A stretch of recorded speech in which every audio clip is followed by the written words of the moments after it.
परिचय। क्या तुम कुछ लिखोगी? हाँ, मुझे बताओ क्या लिखना है।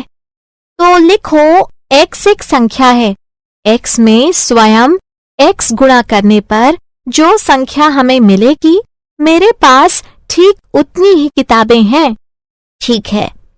अब तुम्हारे पास जो संख्या है वो x से 2 गुनी है और हमारे मित्र के पास 2 किताबें हैं। अब सभी किताबों की संख्या जोड़ लो और बताओ कि तुम्हें क्या व्यंजक मिला। रुको, मुझे कहीं लिखने दो। एक संख्या x है। यदि हम x में स्वयं x का गुणा करें तो हमें x वर्ग मिलता है, इसलिए हमारे पास x वर्ग किताबें हैं। और मेरे पास जो संख्या है वो 2x है और हमारे मित्र के पास 2 किताबें हैं। ठीक, और इनके योग से हमें ये व्यंजक मिलेगा। क्या तुम जानती हो कि व्यंजक किसे कहते हैं? नहीं, लेकिन मुझे बहुत सुरुचिपूर्ण लग रहा है। ये प्रश्न एक बहुपद था। आओ मैं तुम्हें विस्तार से समझाती हूँ। उद्देश्य। इस पाठ के अंत में आप निम्न करने में सक्षम हो जाएंगे। एक चर राशि वाले बहुपद लिखना, बहुपदों के गुणों की व्याख्या करना, बहुपदों में शून्यों की संख्या लिखना, शेषफल प्रमेय की व्याख्या करना, बहुपदों का गुणनखंड करना, बीजीय सर्वसमीकाओं को लिखना और बहुपदों से संबंधित प्रश्नों को हल करना।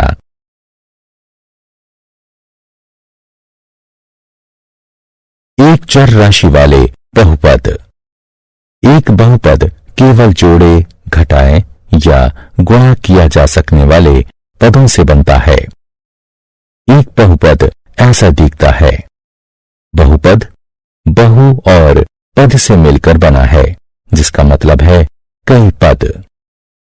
एक बहुपद में निम्नलिखित हो सकते हैं: अचर राशि जैसे 3, घटा 20 या 1/2, चर राशि जैसे x और y, घातांक जैसे y वर्ग में 2 लेकिन सिर्फ 0, 1, 2, 3 इत्यादि। एक चर राशि में बहुपद वह बहुपद होता है जिसके व्यंजक में सिर्फ एक चर राशि होगी, जैसे 2x वर्ग जमा x, y की घात 3 जमा y जमा 1 इत्यादि।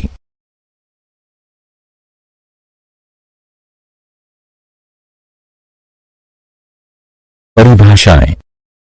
पद बहुपद y वर्ग जमा 4y बहुपद में y वर्ग और 4y इसके पद हैं। बहुपद ठीक ऐसे ही 3x का वर्ग जमा 2x जमा 8 में 3 पद 3x वर्ग 2x और 8 हैं। गुणांक। किसी भी चर राशि के ठीक पहले आने वाली संख्या उसका गुणांक होती है। उदाहरणार्थ 2x में 2 गुणांक है। बहुपद में बहु का तात्पर्य कई से है। हालांकि छोटे बहुपदों के अपने भिन्न नाम हो सकते हैं। किसी एक पद के बहुपद जैसे 2x या 4x वर्ग को एक पद भी कहा जा सकता है। 2 पदों वाले बहुपद जैसे 2x जमा y या x वर्ग घटा 4 को 2 पद भी कहा जा सकता है। 3 पदों वाले बहुपद जैसे 2x जमा y जमा z या x की घात 4 जमा 4x वर्ग घटा 4 को त्रिपद भी कहा जा सकता है। अंश। बहुपद के किसी भी व्यंजक के सबसे बड़े घातांक को उस बहुपद का अंश कहते हैं। किसी भी बहुपद का अंश जानने के लिए आपको उसका सबसे बड़ा घातांक निकालना होगा। चलिए अगली स्क्रीन में बहुपद का घातांक निकालना सीखते हैं।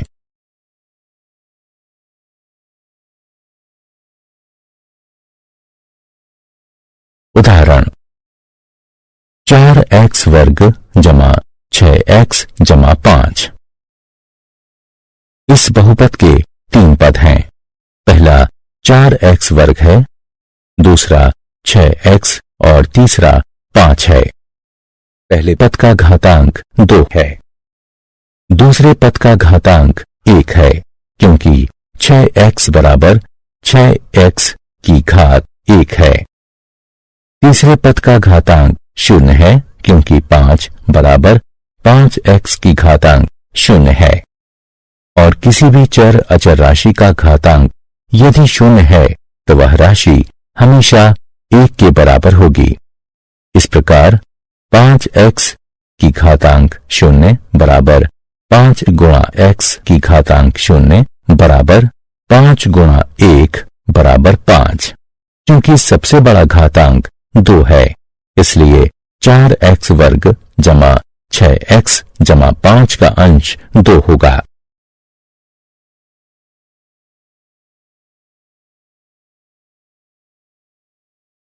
मूल्यांकन। आगे बढ़ने से पहले ये जान लीजिए कि आपने अब तक क्या सीखा। सही विकल्प चुनकर रिक्त स्थान भरें।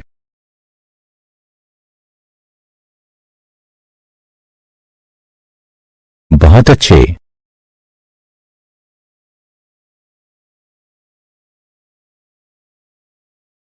बहुत अच्छे। बहुपद का अंश।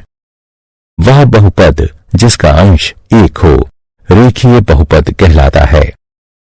इसका सामान्य स्वरूप ax जमा b है, जहां a और b अचर राशियां हैं और a 0 के बराबर नहीं है। वह बहुपद जिसका अंश 2 हो वर्गीय बहुपद कहलाता है। इसका सामान्य स्वरूप ax वर्ग जमा bx जमा c है, जहां a, b और c अचर राशियां हैं और a 0 के बराबर नहीं है। वह बहुपद जिसका अंश 3 हो त्रिघातीय बहुपद कहलाता है। इसका सामान्य स्वरूप ax की घात 3 जमा bx वर्ग जमा cx जमा d है, जहां a, b, c और d अचर राशियां हैं और a 0 के बराबर नहीं है।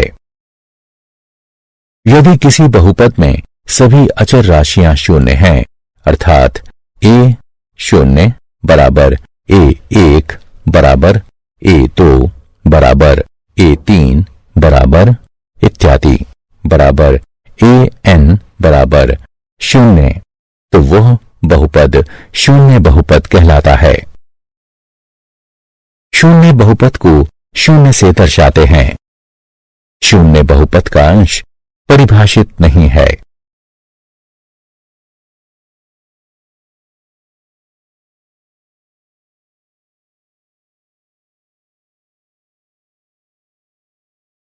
उदाहरण देखिए और बताइए कि घटा 4 और 4 बहुपद x घटा 4 के 0 हैं या नहीं।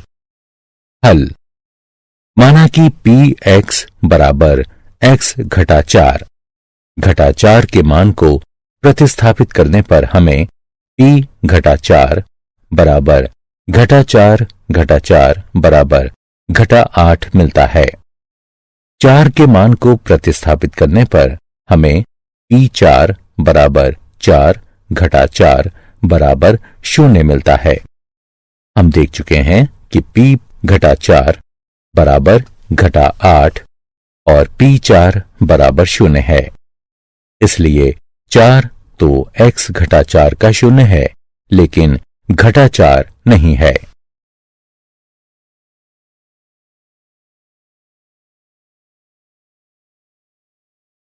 चलिए अब हम बहुपद QU बराबर 2U जमा 1 का 0 निकालते हैं। हल। किसी भी बहुपद का 0 निकालना किसी समीकरण को हल करने जैसा ही है, इसलिए हम QU बराबर 0 को हल करेंगे। इसलिए 2U जमा 1 बराबर 0 हमें U बराबर घटा 1/2 यह परिणाम देता है। इसलिए घटा 1/2 बहुपद 2U जमा 1 का 0 है।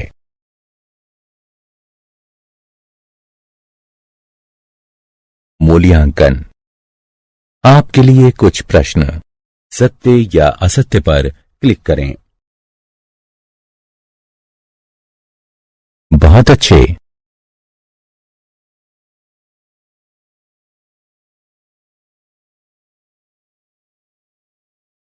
बहुत अच्छे।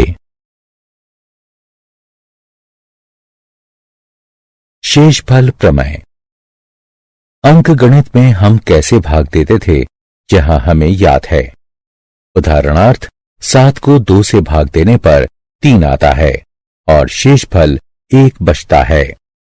भाग के प्रत्येक हिस्से का एक नाम है।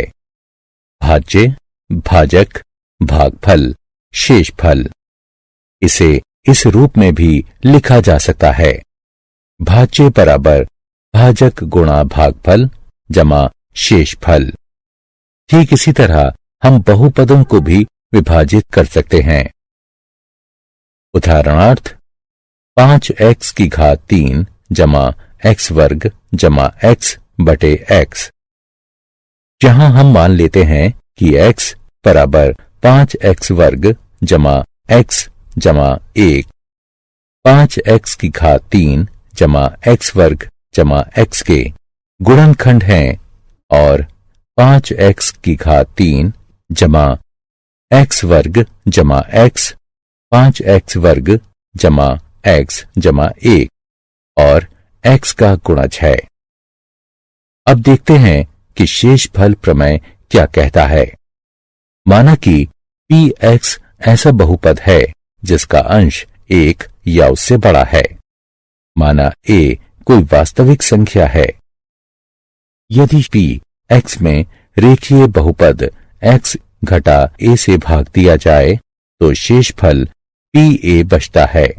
हम इसे ही शेषफल प्रमेय कहते हैं। उदाहरण px में qx से भाग दीजिए, जहां px बराबर x की घात 3 घटा 6x वर्ग जमा 11x घटा 6 और qx बराबर x घटा 1 है। हम इसे इस तरह भी लिख सकते हैं। अगले चरण में बहुपद के पहले पद में सबसे अधिक घातांक वाला पद पहला पद होगा। गुणांक के x वाले हिस्से से भाग देना होगा। इस स्थिति में x की घात 3 में x से भाग देने पर x वर्ग मिलेगा, जिसे आप भाग चिन्ह के शीर्ष पर लिखेंगे।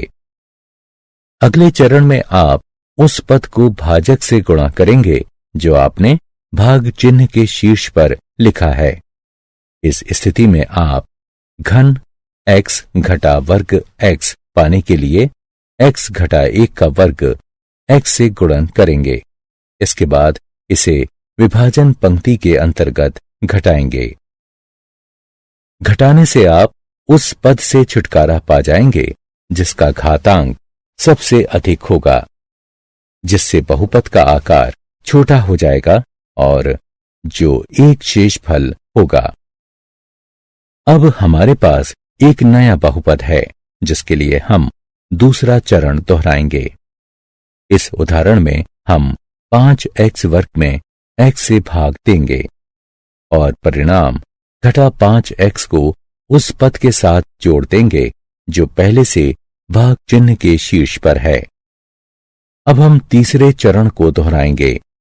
अभी जो परिणाम भाग चिन्ह के शीर्ष पर है, जो हमें जोड़ने के बाद मिला है, उसमें हम पूरे भाजक से गुणा करेंगे और फिर बहुपद को भाग देने के बाद जो हमें मिला है उसे गुणनफल में से घटा देंगे। अब भाग चिन्ह में हमारे पास एक नया बहुपद है। जैसा कि आप पहले ही अनुमान लगा चुके होंगे, कि बहुपद के पहले पद को हम भाजक के x हिस्से से विभाजित करके दूसरे चरण को दोहराएंगे। अब जो भी भागफल आएगा उसे भाग चिन्ह पर पहले से ही स्थित परिणाम के साथ जोड़ दीजिए। अब हम सबसे आखिर में जोड़े गए पद में पूरे भाजक से गुणा करेंगे और फिर विभाजित बहुपद में से प्राप्त परिणाम को घटा देंगे। एक नया बहुपद प्राप्त करने के लिए घटाने वाला चरण दोहराएंगे। यहां प्राप्त शेष फल 0 है क्योंकि हम px को गुणक x ऋण 1 से पूरी तरह विभाजित कर चुके हैं। यदि आप इस चरण तक पहुंच चुके हैं तो आपको परिणाम मिल चुका है, क्योंकि किसी में भी 0 से भाग देने पर हमें 0 ही मिलेगा।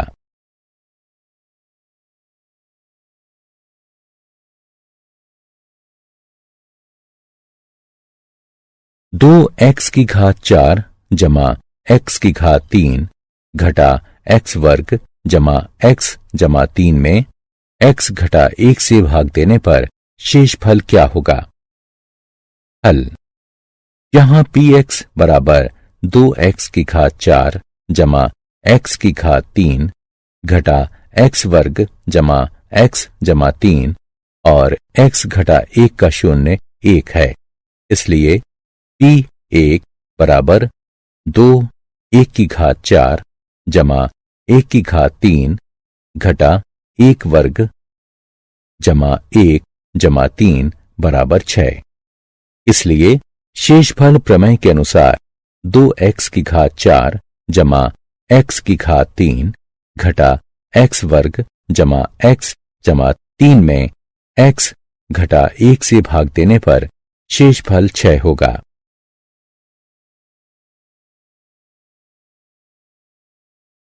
बहुपद का गुणनखंड। गुणनफल प्रमेय। यदि px एक बहुपद है जिसका अंश n बड़ा है 1 से, जहां n बराबर 1 है और a कोई भी वास्तविक संख्या है, तो यदि p a बराबर 0 है तो x घटा a px का एक गुणनफल होगा और यदि x घटा a px का गुणनफल है तो pa बराबर 0 होगा।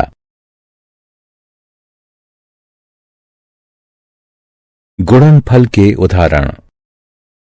उदाहरण: बहुपद 2x का वर्ग घटा 5x जमा 3 का गुणनखंड कीजिए।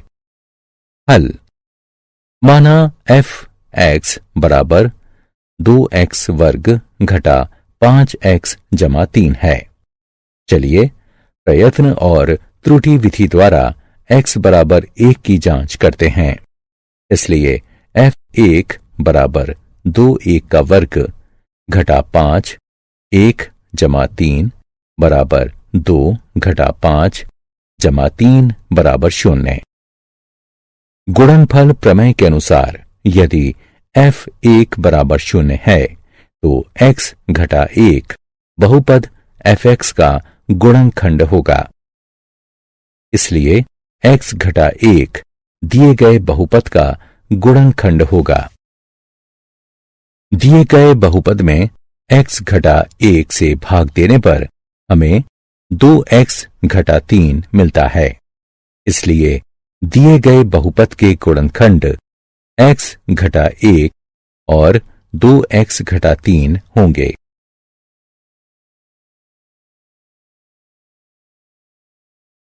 बीजगणितीय चिन्ह। यहां कुछ बीजगणितीय चिन्ह हैं, हम जिन्हें पहचानना सीखेंगे।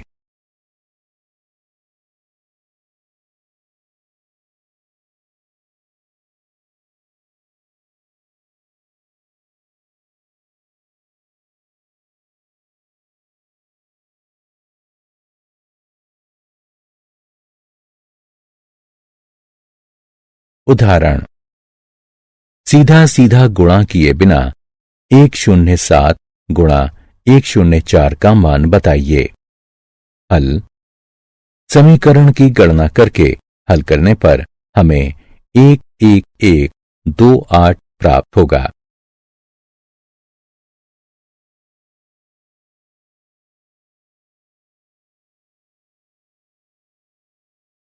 मूल्यांकन। चलिए देखते हैं आपने कितना सीखा। सही विकल्प पर निशान लगाएं।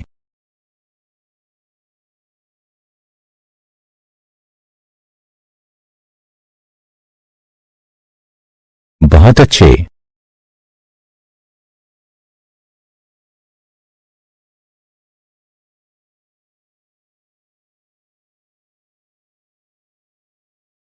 बहुत अच्छे। क्या आप जानते हैं बहुपदीय गुणनखंड के वास्तविक शून्यों की संख्या बहुपद के अंश से अधिक नहीं होती।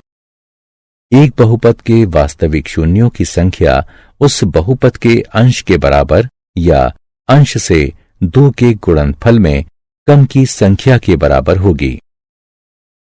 इसलिए 6 अंश के बहुपद के वास्तविक शून्यों की संख्या 6, 4, 2 या 0 होगी तथा 5 अंश के बहुपद के वास्तविक शून्यों की संख्या 5, 3 या 1 होगी।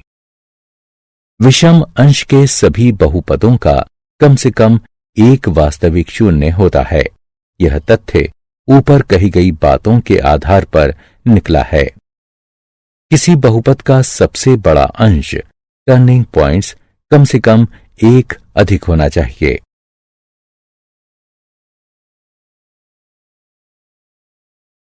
सारांश। आइए हमने जो कुछ सीखा है उसे संक्षेप में दोहराएं।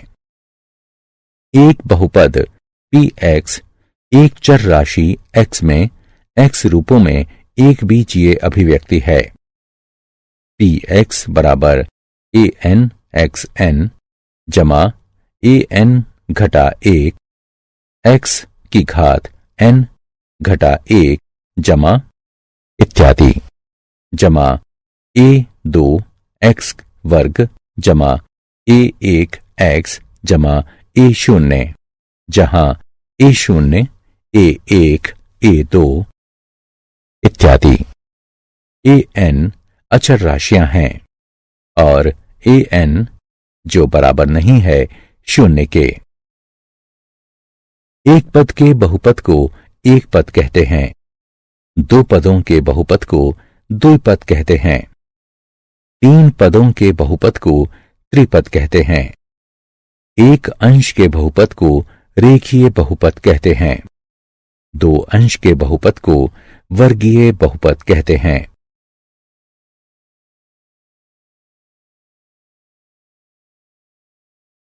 तीन अंशों के बहुपद को त्रिघातीय बहुपद कहते हैं। यदि p a बराबर 0 है तो एक वास्तविक संख्या a एक बहुपद px का 0 होगी।